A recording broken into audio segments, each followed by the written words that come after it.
Why? Why have I received a letter from my late mother-in-law? I was staring at the envelope that had arrived in my home mailbox, utterly astonished. The sender of the letter was none other than my mother-in-law, who we had just concluded her funeral yesterday. My mother-in-law had been incredibly kind to me since the beginning of my marriage, and I adored her dearly. We often went out to eat together, enjoyed shopping trips, and had grown close like friends despite our age difference. Her sudden passing left me utterly devastated.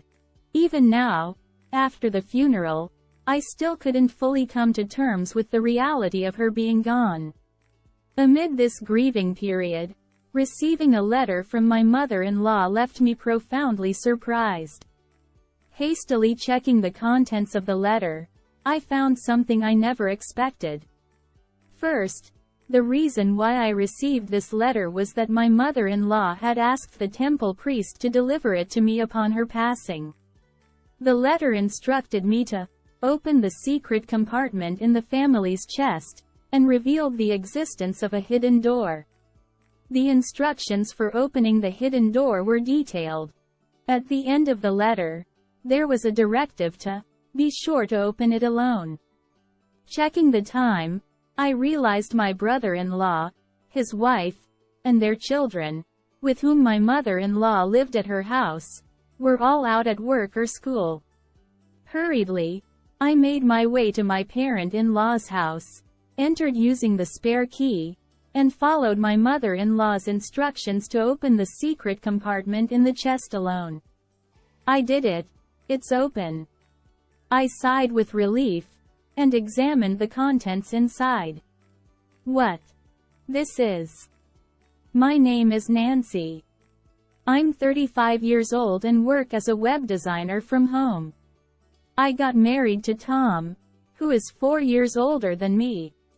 5 years ago, a friend introduced him and our relationship as a couple is still very strong. However, we haven't been blessed with children yet. Both of us adore children and had hoped to have them soon after marriage, but unfortunately, we haven't been able to conceive. I used to struggle deeply and sometimes get depressed about not being able to have children. But there has always been someone who treats me kindly despite that. It was my mother-in-law. Nancy, don't worry so much. There's no need to rush. Hey, how about we go together to the new waffle place near the station for a change of pace?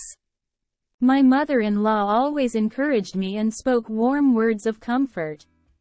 Bright, kind, and caring, I deeply loved my mother-in-law. She saved me many times, and gradually, the times I fretted about having children decreased. Though I still desire children, I've opted not to pursue extensive infertility treatments but rather let things happen naturally. Since my husband Tom travels frequently for work, my mother-in-law and I often dine out or go shopping together during his absence, and we fostered a close bond akin to that of friends despite our age difference. My mother-in-law lives nearby with my brother-in-law's family, who have 3 children. While my mother-in-law seems to get along well with them, my brother-in-law and his wife frequently hurl insults at my husband and me, who are childless. Nancy, you haven't had any children yet? We have 3 lovely kids here. Being childless is unfilial. Cut ties with your mother-in-law soon. With a smug look, Amy, my brother-in-law's wife, says such things, and my brother-in-law Jason joins in, mocking us. Amy's right. Well, Tom has never been impressive anyway. Even if you had kids, they wouldn't amount to much. Initially, my husband and I would retort against such despicable remarks from my brother-in-law's family. However, since they never listened, we gradually stopped engaging with them and tried to avoid them as much as possible. My brother-in-law and his wife treat my husband and me with such a disrespectful attitude, but they act unnaturally nice in front of my mother-in-law. Consequently, my mother-in-law doesn't know their true nature. We didn't say anything to her about my brother-in-law and his wife's behavior because we didn't want to cause her any unnecessary worry. One holiday, my husband, my mother-in-law, and I planned to go out for a meal together. When the appointed time arrived, we headed to my parents-in-law's house. However, unlike usual, my mother-in-law wasn't waiting outside the door earlier than the appointed time. Is she not done getting ready yet? I wondered aloud. It's unusual. Well, she should be coming out soon. My husband replied. Neither my husband nor I thought much of it and waited for my mother-in-law to appear. However, as 5 minutes passed, then 10, she still didn't show up, nor did she answer her phone. I wonder what's going on with your mom. I began to feel uneasy. Feeling increasingly anxious, we rang the doorbell of my parents-in-law's house. With no response, we decided to use the spare key to enter. Hey, Mom?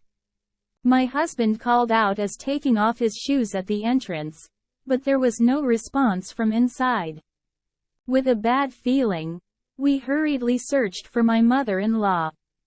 Then, we found my mother-in-law collapsed in her bedroom. Oh my God! I exclaimed as I rushed to her side, and my husband immediately called for an ambulance. My brother-in-law's family must have been out together because besides my mother-in-law, there was no one else at the house. The ambulance arrived in about 8 minutes, and my mother-in-law was swiftly taken to the hospital. But unfortunately, she passed away there. It was a stroke. My husband and I couldn't accept the sudden loss of my mother-in-law. We cried so much that it felt like we would never stop. However, there were many things to do, like preparing for the funeral. We couldn't remain sad and despondent forever. The funeral was decided to be conducted as a family affair, and my brother-in-law assumed the role of the chief mourner. In order to properly conduct my mother-in-law's funeral for her sake, my husband and I collaborated with my brother-in-law, making preparations together. However, even during the arrangements with relatives and discussions with the funeral home, there was an unmistakable air of reluctance emanating from my brother-in-law. Although he showed no signs of grieving over my mother-in-law's death, he managed to fulfill his duties as the chief mourner during the wake and funeral. Yet, he would promptly summon my husband after he talked a bit with the relatives, and abruptly leave. Leaving the relatives made them offended, so they glared at my brother-in-law. Moreover, during the post-funeral gathering with relatives, my brother-in-law would be the first to take a seat. Also, he refused to budge even when my husband urged him to greet the guests. He simply sat there, sipping his beer. His wife was sitting beside him and did the same. So my husband and I circulated among the relatives, expressing gratitude for their presence and reminiscing about my mother-in-law. Perhaps seeing their parents merely eating and drinking set the tone, as my brother-in-law's 3 children immersed themselves in playing games. They occasionally laughed raucously and playfully nudged each other, creating an atmosphere that hardly resembled a post-funeral gathering. Not a single member of my brother-in-law's family appeared to mourn my mother-in-law's death. The relatives seemed to pick up on this attitude alone. Without even attempting to talk to my brother-in-law and his wife, they only bid farewell and shared memories with my husband and me. Despite the blatant change in the relatives' attitude, they remained unaffected. They kept ordering beer after beer, discussing inheritances, planning trips during mourning periods, and so on. After all the care they received from my mother-in-law while she was alive, how disrespectful these people are.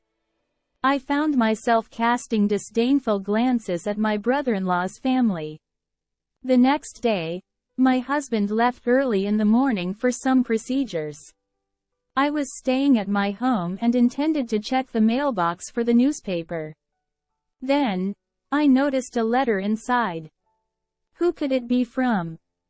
Taking the letter and confirming it was addressed to me, I was surprised to find out that it was from my mother-in-law. Why would my mother-in-law send a letter? With astonishment, I returned to the living room to open the letter. Inside was something I had never expected. It seemed that my mother-in-law had asked the temple priest to arrange to send me this letter upon her passing. The letter contained instructions on how to open the chest, how to open the hidden compartment, and the contact information of the family lawyer. Finally, there was an instruction to ensure that Please make sure to open it by yourself.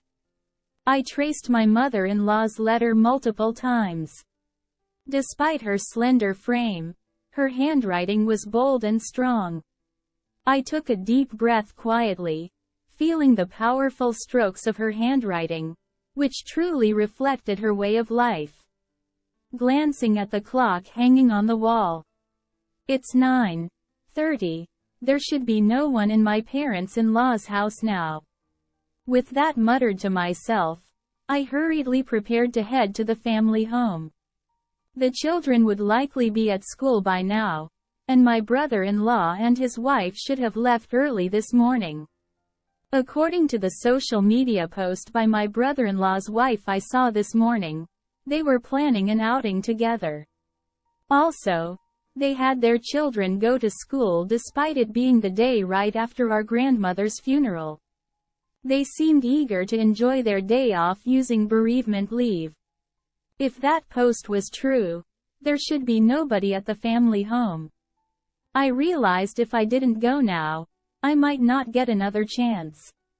When I opened the front door of my parents-in-law's house with the spare key, I entered slowly. It's so sad that my mother-in-law, who always greeted me with a smile, isn't here. I held my aching chest and entered her room. The chest, said to be my mother-in-law's trousseau, is quite old. However, whether my mother-in-law occasionally tended to it or not, the chest opened smoothly. Then, just as the letter indicated, I reached for the hidden door at the back of the chest drawer. Thank goodness, it's open. I breathed a sigh of relief as I was able to open it safely. Then, I checked what was inside. There was another document, along with what was written in the letter. What is this? I stared at the documents and felt my mother-in-law's love, tears threatening to spill. I felt like staying there and crying, but I had to leave my parents-in-law's house as soon as possible. It wouldn't be good if someone came back and saw me. After all, the letter from my mother-in-law instructed, make sure to do it alone. After I returned home with all the documents, I contacted the family lawyer mentioned in the letter to inform them of my mother-in-law's passing. Then, as I was about to reach out to my husband and my brother-in-law's family to see if we could all gather this weekend, I received an email. It was from my sister-in-law. The email conveyed a sense of urgency, urging us to gather at my parents-in-law's house this weekend for some important news. What could my sister-in-law possibly want to discuss? I couldn't shake off a feeling of unease. Despite my doubts, declining seemed odd, so I decided to accept my sister-in-law's proposal. Over the weekend, I visited my parents-in-law's house with my husband and nervously participated in the discussion. My brother-in-law and his wife wore smug, unpleasant smiles, and their 3 children were nowhere to be seen. They must have been taken somewhere else. As soon as my husband and I took our seats, they presented a document. This is the will left by my mother-in-law. My sister-in-law declared loudly. The signature on the will was indeed my mother-in-law's, and the content stated that all assets would be inherited by my brother-in-law and his wife. See, it's written here that we can inherit everything. So, unfortunately, you won't be able to get any inheritance. Too bad, huh? My brother-in-law laughed uproariously, his face contorted with ugliness. While my husband looked bewildered, I stood up silently and secretly brought back the lawyer who had been waiting outside. Who is this? My brother-in-law and his wife sounded puzzled at the sudden appearance of the lawyer. My husband, unaware that the lawyer had been waiting outside, was also surprised. This person is the lawyer whom my mother-in-law was close to during her lifetime. I explained succinctly, and gradually my brother-in-law and his wife's vacant expressions turned into anger. A lawyer? Why did you bring such a person here? It's a part of my mother-in-law's instructions. She wanted the lawyer to mediate so that the estate division agreement could be smoothly drafted. My brother-in-law and his wife loudly proclaimed that they didn't need a lawyer. My brother-in-law slammed the desk again and pointed at my mother-in-law's will with his chin. My mother left a will. With this, we don't need a lawyer. At those words, the lawyer quietly raised his hand. Is there any doubt that your mother wrote the entire content herself? In response to the question, my brother-in-law raised his voice. That's obvious. The lawyer looked troubled and shook his head vigorously. This cannot be recognized as a will. A holographic will must be entirely handwritten by the testator. The lawyer pointed to the words, will, written at the beginning and my mother-in-law's signature at the end. The handwriting looked familiar, but everything else seemed printed, probably from a computer. The living room, which had been so noisy, fell silent. My brother-in-law reached out to the will in front of him, but no matter what he did, the content remained unchanged. It was just neatly printed in Gothic font. Huh? Suddenly, my husband pointed at my brother-in-law. Why is the back of the paper so clean? I squinted at my husband's words, and indeed, there was something odd about the will. The handwriting in the signature section is different from the rest. Could this be a forged will? My brother-in-law and his wife trembled at the lawyer's observation. What are you talking about? We wouldn't do such a thing. Why are you so tense? If it's forged, what will you say? The lawyer interjected. Forgery of a will constitutes the crime of forging a private document. Upon hearing this, my brother-in-law and his wife turned pale. Although they were agitated and making incomprehensible excuses, the lawyer delivered the decisive blow. Nancy has a notarized will, so your will is invalid. What? My brother-in-law and his wife were shocked, eyes wide open. What's that? We never heard of it. The letter I received from my mother-in-law mentioned hiding a notarized will behind the hidden door of the chest. We didn't know either. In the letter we received earlier, my mother-in-law revealed the hiding place to us. The letter contained not only practical information but also explained why she made the notarized will and why she told me about it. My mother-in-law had been feeling her health decline lately and had prepared the will, but she probably suspected that my brother-in-law and his wife might tamper with it. I had assumed that my mother-in-law was completely unaware of my brother-in-law and his wife's true nature, but it seemed she had a vague sense of their greed. The notarized will stated that the assets would be divided equally between my brother-in-law and my husband. What? She had prepared something like this. My brother-in-law and his wife were astonished, eyes wide open. Then, my brother-in-law's expression changed suddenly, and he shouted loudly. "Oh, yes. I'm supposed to be the beneficiary of Mom's life insurance, as the eldest son. Isn't it?" With a glaring look in his eyes, my brother-in-law yelled. I responded in a cold voice. "Besides the notarized will, your mother entrusted me with the life insurance certificate as well. And the beneficiary is me." Inside the hidden door of the chest, there was not only the notarized will but also the life insurance certificate. My brother-in-law and his wife looked incredulous at the notarized will and the life insurance certificate, staring intently. "I didn't hear about this. I don't know anything about this." The lawyer interjected. Changing the beneficiary of a life insurance policy doesn't necessarily require notifying the original beneficiary. Although my brother-in-law insisted he didn't know, slamming the table hard, the lawyer cut him off. My husband turned to me. When did Mom entrust such a thing to Nancy? I didn't know anything about it. Maybe she didn't want to tell me. He asked anxiously. I smiled at my husband and told him. It was written in the letter I received from your mother. She actually wanted to tell you about it too, but she was worried that if both of us were involved, your brother and his wife would become suspicious.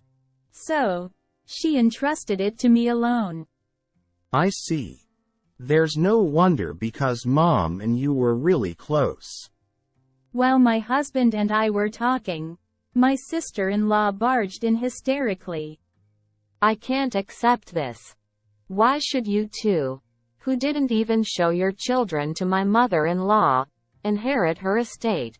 This is ridiculous. I can't accept this at all.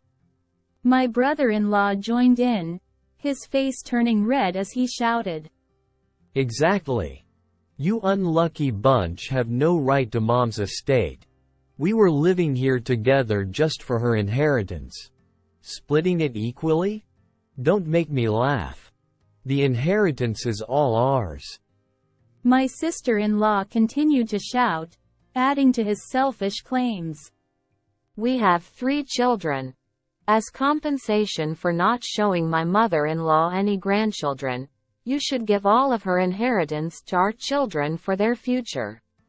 We have shown 3 grandchildren, so we are much greater than you. The inheritance belongs to us. Despite my sister-in-law's aggressive tone, I remained calm. What you've been saying is nonsensical. Please calm down a bit. My composed demeanor seemed to infuriate my sister-in-law even more. Your calm attitude annoys me so much. Just give us the money already. You're a useless, childless woman. She yelled and lunged at me.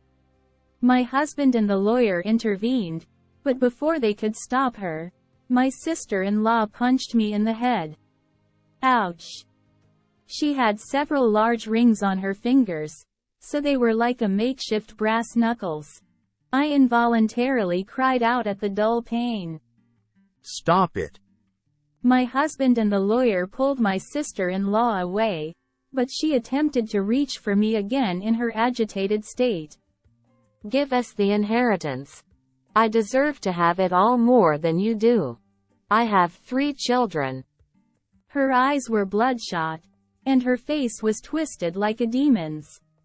My brother-in-law goaded her on, saying things like, Hit her more. And my enraged husband called the police. When the police arrived shortly after, my husband and the lawyer explained the situation. My brother-in-law and his wife were then escorted away by the police. My husband and I thanked the lawyer and decided to send him home for today. What was supposed to be a discussion about creating an estate division agreement turned into a chaotic ordeal. My husband and I nodded in agreement to bring a gift of apology the other day. My husband was deeply concerned about me being hit by my sister-in-law, but he seemed relieved when I told him the headache had completely subsided. In the light of the whole tumultuous sequence of events, I murmured, "It's been quite an intense time." Then, my husband brought up something unexpected. Hey, Amy seems to constantly flaunt about the children, you know? She always boasted about showing Mom 3 grandchildren and how great she was. And, don't you think she's overly fixated on money? Indeed, my sister-in-law had been excessively promoting her children and exhibited an intense fixation on money during the earlier altercation about money. Well, she has been quite vocal about the children for a while, and her obsession with money was indeed extreme.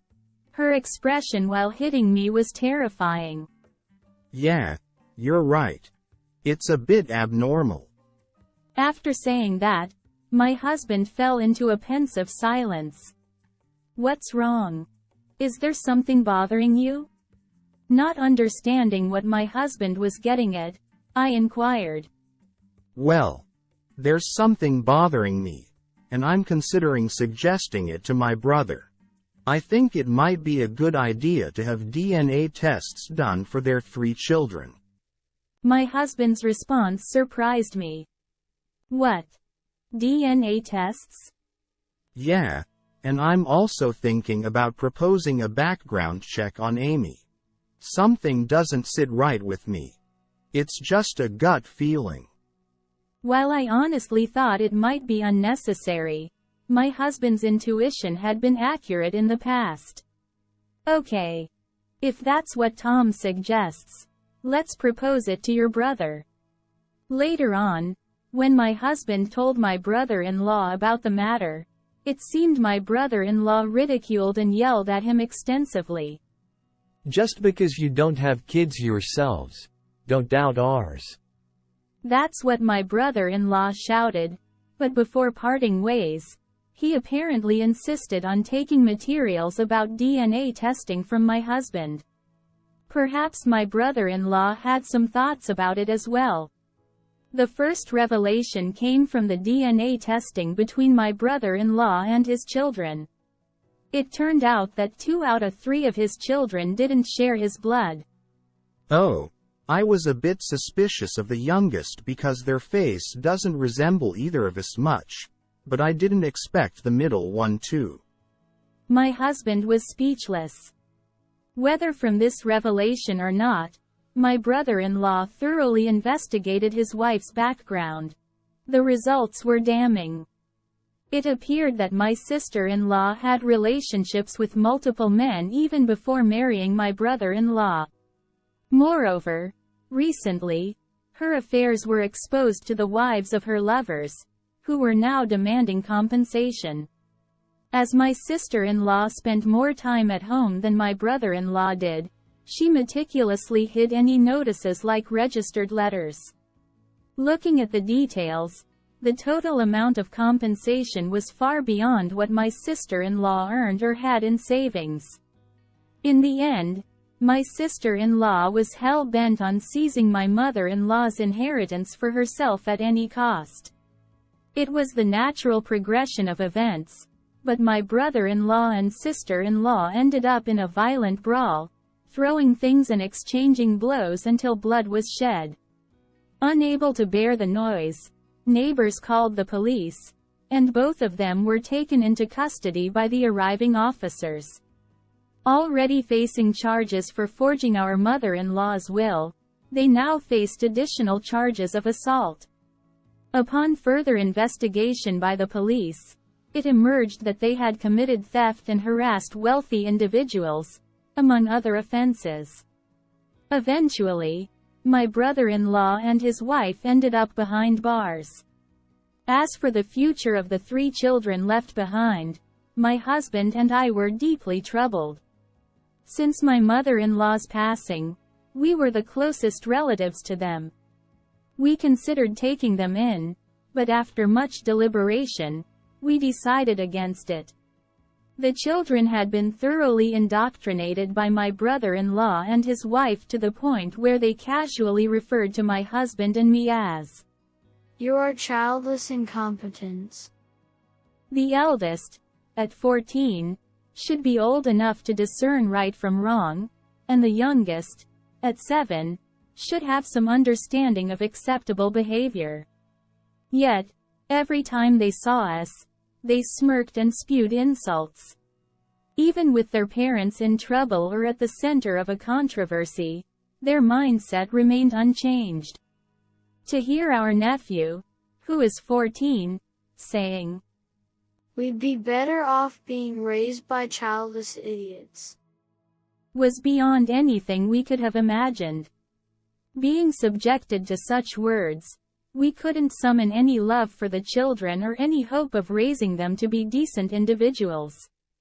Ultimately, we reached out to my sister-in-law's parents and decided to sever ties with the children from then on. It seems the children themselves understood our resolve, as our nephew remarked, "I'd rather live in Grandma's old shack than with the brainless childless couple." With that words, we felt that it was the best way for them.